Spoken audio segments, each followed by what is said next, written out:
What is the difference between a bourbon, between a scotch, or whiskey in general, or what is a single malt and blended malt, and all these things? Well, by the end of this video, you'll know exactly what sets them apart and what makes them so different. So when you're at the supermarket, when you're at the bar, you'll know exactly which whiskey suits you best.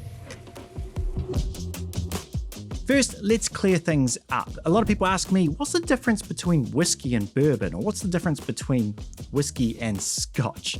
Well, whiskey's just an umbrella term for distilled grain. It could be barley, rye, wheat, or corn.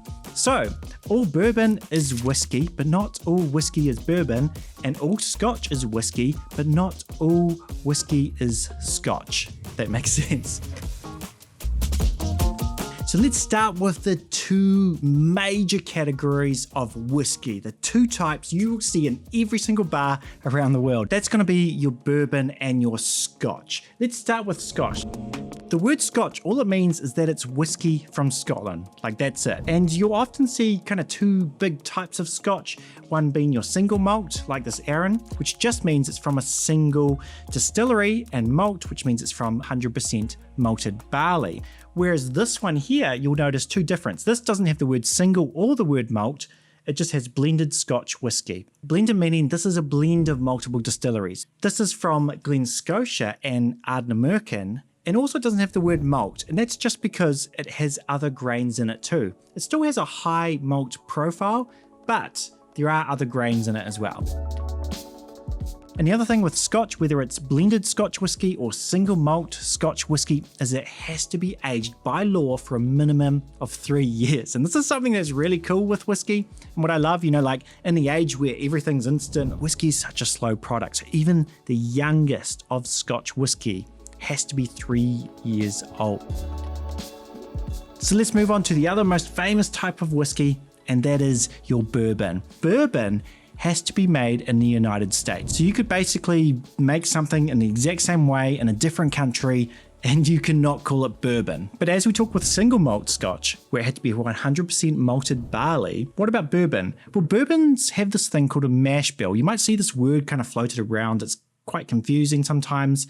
Basically, for it to be bourbon, it has to be at least 51% corn. So rather than barley, using corn. The rest of that 49%, they can be flexible, which means that a lot of the differences between the different distilleries within the states that make bourbon is the mash bill. Some will be what's called wheated bourbons, where they have a higher kind of wheat percentage, and some will be high in rye, which give you kind of more of a spiced bourbon. And the next thing for it to be called bourbon is it has to be aged in new charred oak barrels. There's no minimum time it has to be in those new charred oak barrels. Like you could literally sort of pour it in one end and have it come out the other as long as it's been at some point. But that's where you're going to get that sort of toasty vanilla and caramel notes that are very commonly found in a bourbon, especially this one, which is a double oaked one. So it goes into a second oak barrel. So it kind of really turns the volume up on that. But how do they taste different? Well, let's do some tasting notes and let's find out. There's a lot that goes into these videos, the editing, the research, the whiskies, and they're only really possible with my sponsors. That's why I'm grateful for today's sponsor, which is Pre-Alcohol by Varieties. And if you've been watching this channel for a while, you'll know that I'm a big fan of drinking responsibly, quality over quantity, and drinking for the flavor, not just for the buzz. That said, it can sneak up on you, especially if I'm going to a whiskey tasting, a whiskey festival. So to stay on top of things, I do 3 things. I get lots of sleep, hydrate, and I sometimes have a pre-alcohol by Zbiotics. It's a genetically engineered probiotic made by PhD scientists designed to break down the byproduct of alcohol that builds up in your gut. And that byproduct is what can leave you feeling off the next day. I'm no scientist myself, but when I have used it, I have felt noticeably better the next day. So if you want to try it, click on the link in the description for 15% off, free shipping, and if you're still not really sure, they do also have a money back guarantee. But even just clicking on the link supports the channel, helps me make more videos. And did you click on it? Nice. All right, beauty. Back to whiskey. So let's try bourbon first.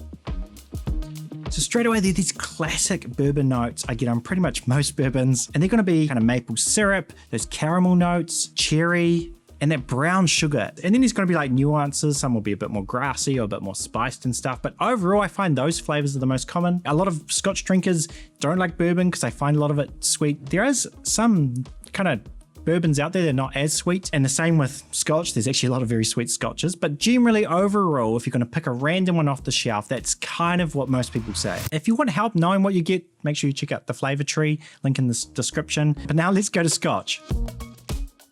So with Scotch, I get much more, you get some of those sort of like breakfast kind of notes, but it's different, right? It's kind of like your cereal notes, not so much your maple syrup and pancakes and stuff. This is that sort of malty. Sometimes you get some farmy notes. On this one specifically, in a lot of Scotches, you get a kind of a lot of light white fruit notes. And if it's aged in sherry casks, you sometimes get that sort of spiced and dried fruit notes. It's good stuff. Now, I will say some of you probably expected me to say, isn't Scotch smoky? Isn't that the difference between Scotch and bourbon? No, look, I have a lot of Scotches, right? Smoky is just a category. I've done a whole video on like what is peat. Look, peat and smoky is a huge flavor category. Those are your Lafroigs, your Ardbegs, your Lagavulin. But then you got your light and fruity, which is where I would say this fits in. And then you got your rich and spiced, which is your sherry cask whiskies, your Aberlour, your Macallan, your Tamdhu. So look, if you're from the US and you assumed you don't like Scotch because you don't like the smoky stuff, try a whiskey that's aged in sherry casks and isn't smoky, like an Aberlour 12. And I think you'll be surprised. You might actually quite enjoy it. So now you know the difference between bourbon and Scotch, but we're going to crash course between some other types of common whiskies you will most likely see in your bar and at your local bottle store. The first one you'll see a lot of from the US will be rye whiskey. So like bourbon, which has to be 51% corn, rye has to be 51% rye. That's going to give you this kind of like spiced and peppery notes. Now, the other type of whiskey you will often see in most whiskey bars is actually an Irish whiskey. And because it doesn't have the word malt on it, it's actually a mixture of unmalted and malted barley. Without getting into the science of all that, overall, what is that going to give you? I always find it gives you a nice sort of creaminess. You get a lot of sort of shortbread notes out of Irish whiskey. But these days you also do get a lot of Irish single malt whiskey. Now, if you searched up this video, you're probably just getting into whiskey and you're falling down that rabbit hole. And that rabbit hole is very exciting because whiskey can be radically different. There are world whiskies which taste completely different from India, New Zealand, from Finland. Like this is a rye. I've got a few video recommendations if you want to go to the next step. If you want to know about whiskey regions, go watch my What Are the Whiskey Regions video. If you're someone who's just started drinking whiskey and you want to like whiskey, but you can't get past the burn, watch the 7 tips to get past the burn video. That one's very helpful. A lot of people have really enjoyed that. Anyway, if you want to learn more about whiskey, make sure you hit the subscribe button. And in the comments, if there's something that confuses you still about whiskey, write it down below. I'd love to hear from you, but above all, share and enjoy. Beauty.